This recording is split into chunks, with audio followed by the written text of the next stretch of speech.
What if your emotions weren't problems to fix, but messages to decode? What if the anger wasn't rage, but a boundary being broken? What if your sadness wasn't weakness, but your soul trying to let go? What if your anxiety wasn't chaos, but your future begging for clarity? Carl Jung once said, "Until you make the unconscious conscious, it will direct your life and you will call it fate." What if your emotions were your unconscious, trying to speak through your body because words were never enough? Not to punish you, not to control you, but to guide you back to what you forgot, who you really are. This is not therapy. This is not a list of emotional hacks. This is a return to your inner intelligence. Because emotions don't lie. They don't fake. They don't ask for permission. They just show Upa's truth. And maybe they're not broken signals. Maybe they're sacred ones. The voice of everything in you that still wants to live. From a young age, we're taught to fear our emotions, to calm down, to toughen up, to not cry, not feel, not overreact, to behave, even when our soul is breaking. But what if emotions aren't noise? They're signals? What if they don't make you fragile? They make you fluent. In the language of your own soul? Carl Jung believed emotions were the psyche's way of balancing itself, a system so ancient, it speaks not with words, but with energy. They don't show up randomly. They're not mistakes. They're mirrors, messengers, warning lights, and inner compasses. But we were never taught to read them. We were taught to manage, to push them down, to analyze them like problems, instead of listening to them like teachers. So, we became strangers to ourselves. Disconnected, hyperfunctional, but emotionally blind. Brilliant minds walking around with silent hearts. We performed stability and lost authenticity. But emotions don't disappear. They wait. They whisper. Then one day, they scream. Through breakdowns. Through burnout. Through that sudden moment where everything feels hollow. This video is not about avoiding your emotions. It's not about numbing them, fixing them, or even controlling them. It's about remembering that they were never your enemies. They are messages. From your unconscious. From your body. From the versions of you that still live deep inside. Waiting to be met. Because every emotion holds a message. A truth. A buried need. A forgotten boundary. A repressed dream. A part of you that still remembers what wholeness feels like. So today, we listen. Not with judgment, but with reverence. Let's begin. We're taught that anger is dangerous, that it makes us lose control, that good people don't get angry, that evolved people don't raise their voice, that calm is superior to confrontation. But the truth is, anger is not aggression. Aggression attacks. Anger protects. Carl Jung believed that repressing anger is one of the most common roots of psychic split. Because when we suppress anger long enough, we don't become peaceful. We become disconnected. Disconnected from our instincts. Disconnected from our truth. Disconnected from the part of us that says, enough. Because anger is the emotion of the boundary. It rises when something precious is being violated. Your time, your values, your body, your space, your truth, your dignity. It shows up not to harm, but to inform, to warn you. You're giving more than you're receiving. You're being disrespected and pretending it's fine. You're breaking your own heart to keep the peace. But when we don't allow anger to speak clearly, it leaks. It becomes sarcasm, passive-aggressive comments, emotional withdrawal, irritation over small things, chronic fatigue, quiet resentment. You smile in conversations that make you sick. You agree when your gut is screaming, number. You apologize when you've done nothing wrong. And over time, you begin to lose access to one of your most sacred instincts, the instinct to protect yourself. So what does healthy anger look like? It's not shouting. It's not blame. It's clarity. Clarity that says, I'm not okay with that. I won't allow that tone. My needs matter here. I won't keep pretending this doesn't hurt. Anger isn't a flaw. It's a form of self-respect. So ask yourself gently, what boundary is being crossed right now? What truth am I holding back to keep others comfortable? What is this anger trying to protect inside me? And then listen, not with judgment, but with presence. Because when you listen instead of react, anger becomes insight. When you honor it instead of suppress it, anger becomes power. Not the power to destroy, but the power to choose. To decide what no longer deserves your time, your silence, or your sacrifice. Because real peace isn't the absence of anger. It's the presence of boundaries so strong, you no longer need to raise your voice to be respected. Anxiety doesn't always scream. Sometimes, it hums beneath everything. In your breath, in your chest, in the way your thoughts loop, but never land. It's not always a panic. Sometimes, it's just the inability to rest. The constant scanning. The background worry that won't turn off. The feeling of being almost in danger all the time. Most people think anxiety is irrational. That it's just in your head. That it's a glitch. But what if anxiety is intelligence waiting to be understood? What if anxiety is your body's way of saying, I'm moving into a future I haven't fully chosen? Carl Jung taught, until you make the unconscious conscious, it will direct your life, and you will call it fate. And anxiety is what you feel when your unconscious begins to stir but you don't yet have the language to hear it. It's not weakness. It's a signal. A psychic alarm. The early warning system of the soul. It often says, there's something missing here. You're walking forward with part of yourself left behind. You've made yourself responsible for outcomes you can't control. You're performing someone else's life and calling it yours. And here's the key insight. Anxiety rarely means something's wrong with you. It means something's unclear. Because anxiety doesn't crave perfection. It doesn't crave control. It craves definition. Definition like, what am I afraid will happen? What part of me doesn't feel safe here? What have I agreed to energetically or emotionally without realizing it? Whose future am I living in, mine or someone else's? And most of all, what is my body trying to say? That my mind is too busy to hear? Because when we listen to anxiety like a teacher, not a threat, it begins to transform. It turns into inquiry, into action, into adjustment, into realignment. Anxiety is the part of you that refuses to walk blind. That demands a flashlight, a question, a deeper look. And when you slow down, when you pause long enough to ask, where am I out of alignment with my own truth? Anxiety becomes direction. It begins to dissolve. Not because it disappears, but because it's been heard. Because most anxiety isn't about danger. It's about disconnection. From self. From purpose. From clarity. It's not chaos. It's unprocessed intelligence. And once you begin to listen, you realize it was never meant to punish you. It was meant to pause you, so you could return to yourself, before rushing too far into someone else's version of what life is supposed to be. Sadness is not something to get over. It's something to go through. It doesn't mean something's wrong with you. It means something mattered. Something was real. Something is being let go. But in a world addicted to positivity, we treat sadness like an error, a glitch, a weakness to fix. We say, don't cry, cheer up, stay strong. We hide it behind smiles. We distract ourselves with noise. We scroll. We eat. We work. We binge. We ask, how do I stop feeling like this? But what if that's not the question? Carl Jung believed, what we resist in the psyche doesn't disappear, it grows in power. And sadness that is suppressed doesn't dissolve.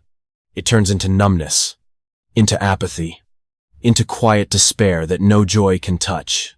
You stop laughing from your chest. You stop crying fully. You just exist. Half feeling, half floating. But sadness? Sadness is the soul's invitation to release. It comes when something has run its course. A version of you. A dream. A relationship. An identity that no longer fits the size of your becoming. Sadness arrives like a tide. Not to drown you, but to soften you enough to let something leave. It says, this mattered. You loved. You tried. You gave. And now, it's time to grieve what was, so you can step into what's next.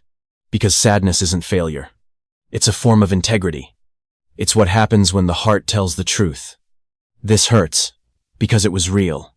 Letting go doesn't mean forgetting. It means honoring. It means carrying forward what shaped you, and laying down what doesn't serve you anymore. Sadness creates space. It clears the emotional room. It says, make way. Something new wants to arrive. And when you allow it, without rushing it, without medicating it with distraction, something shifts. You begin to soften. You begin to exhale. You begin to hear yourself again. Because sadness, when allowed to speak, becomes clarity. So instead of asking, how do I stop feeling sad? Try asking, what needs to be released here? What am I holding that no longer belongs to me? What loss have I not yet given a funeral? Let the tears come. Let the ache move through you. Not because you're broken, but because you're brave enough to feel. Because sadness is not your enemy. It's your soul's way of closing a chapter with reverence and no regret. There's a silence. That isn't calm. It's absence. There's a stillness. That doesn't feel grounded. It feels hollow. That's numbness. Not peace. Not healing. Just nothing. And sometimes, nothing hurts more than pain. Because at least pain reminds you that you're still alive. Pain pulses. It burns. It calls attention. Numbness? Numbness is a vanishing. It's floating through your own life, without ever touching the ground. You watch conversations from behind a screen. You smile, but it doesn't reach. You eat, sleep, work, but feel disconnected from the one doing it. Carl Jung said that when emotions are suppressed long enough, the psyche shuts down. Not to punish you, but to protect you. You didn't become numb by accident. You didn't wake up one day and choose to not feel.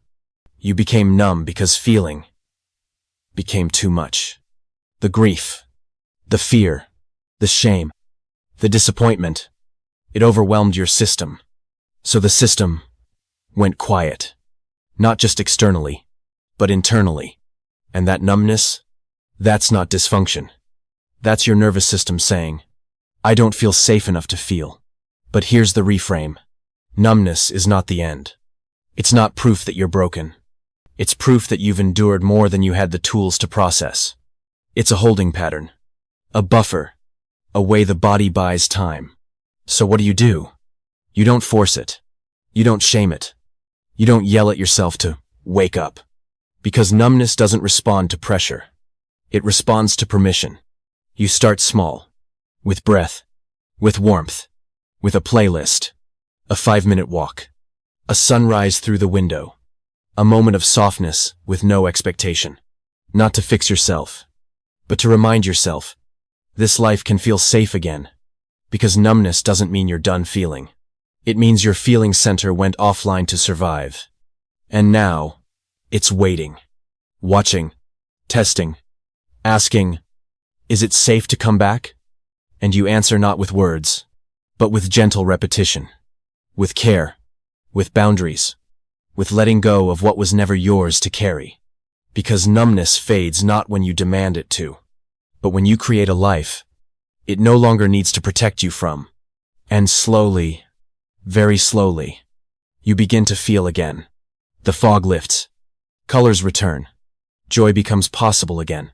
Not in grand, dramatic moments, but in the ordinary. In the spaces where safety is rebuilt breath by breath.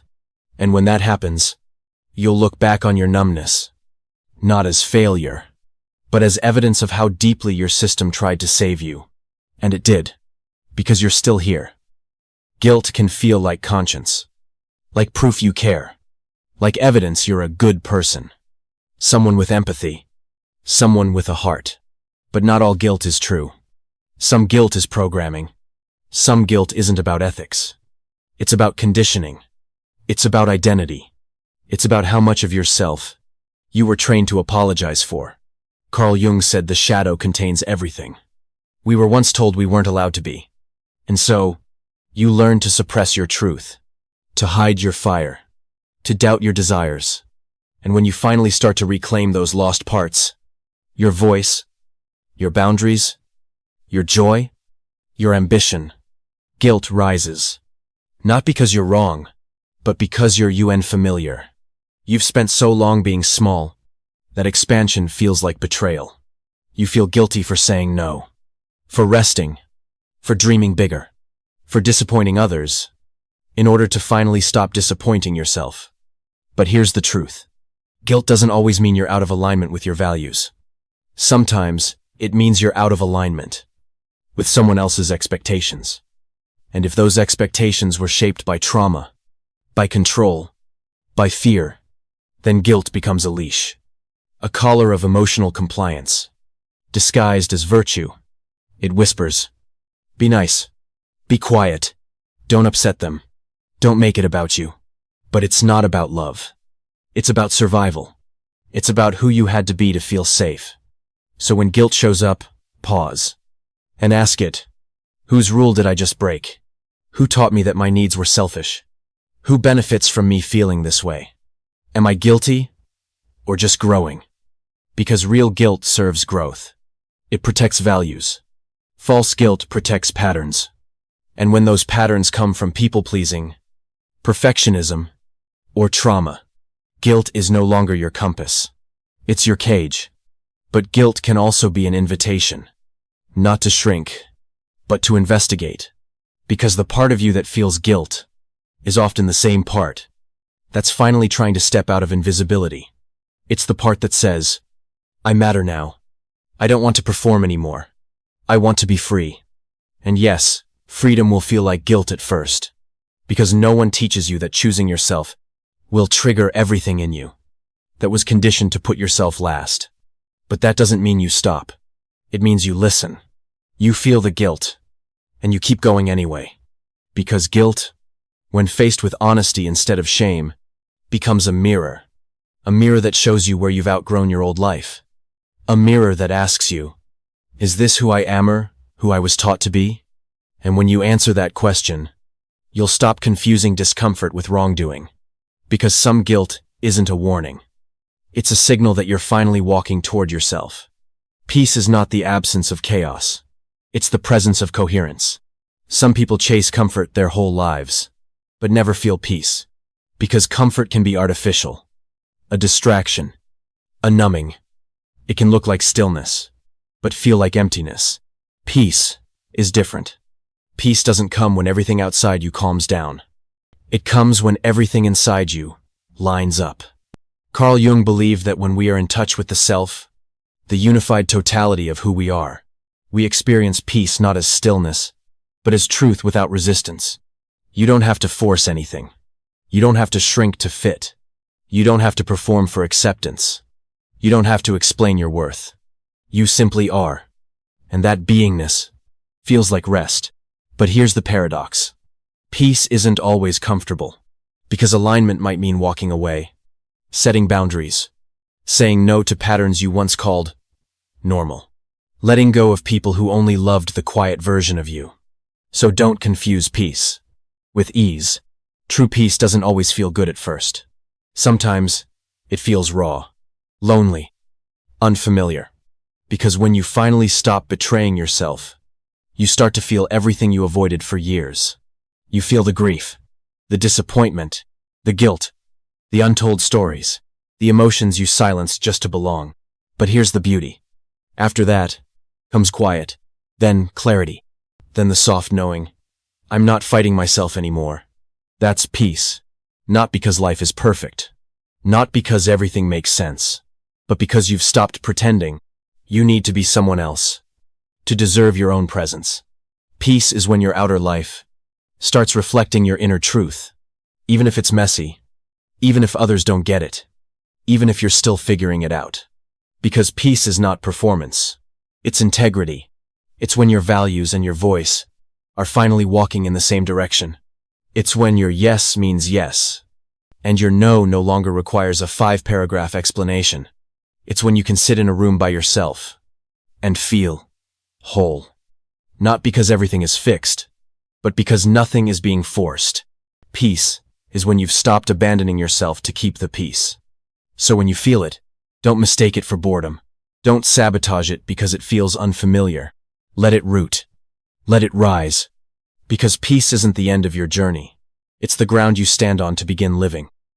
Your emotions are not here to ruin your day. They're not defects. They're not irrational. They're not obstacles to your higher self. They are yourself speaking. They're messengers. From the parts of you that haven't given up yet. From the parts that still care. That still long. That still remember what wholeness feels like. Anger protects your boundaries. Anxiety warns you where you've lost clarity. Sadness invites you to release. Numbness asks you to rest. Guilt shows you where your values and your programming collide.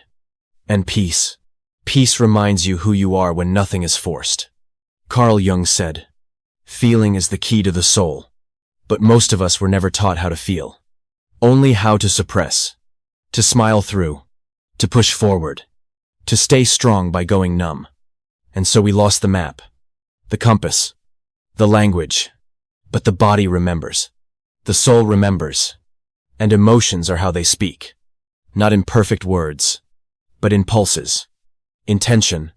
In tears. In the ache in your chest at 2 a.m. In the quiet sense that something needs to be seen. Not fixed. Seen. So the next time an emotion rises, don't rush to fix it. Don't numb it. Don't shame it. Pause. Feel. Ask it. What are you trying to tell me? What truth have I been too busy to hear? What part of me is finally asking to come home? Because the goal was never to control your emotions. The goal was to understand them, to integrate them, to speak their language, before they have to scream. And when you do, you don't just feel better. You feel real. You feel whole. Not because you've solved everything, but because you've stopped abandoning yourself. In the process of trying to feel better, you now walk with every part of you. Even the parts that hurt. Even the ones that once scared you. Because you listened. And that listening healed you.